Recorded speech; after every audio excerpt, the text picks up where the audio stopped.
Gyvenimo taisyklė. Kuo anksčiau tu tai suprasi, tuo greičiau tavo gyvenimas pasikeis. Mes visi turime dėl ko skųstis. Dėl santykių, dėl darbo, pomėgių, pinigų stokos, draugų, pažįstamų dėmesio, laiko trūkumo ir taip toliau ir taip toliau. Bet štai kur paradoksas. Mes viską galime pakeisti. Galima pasiskųsti, o paskui imtis veiksmų ir pakeisti situaciją. O galima tiesiog skųstis ir toliau taip gyventi. Štai kur yra pasirinkimas.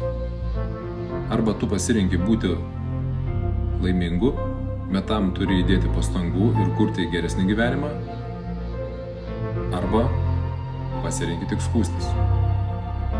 Todėl taip ir sakoma. Tai, ko tu nekeiti, yra tai, ką tu pasirinki.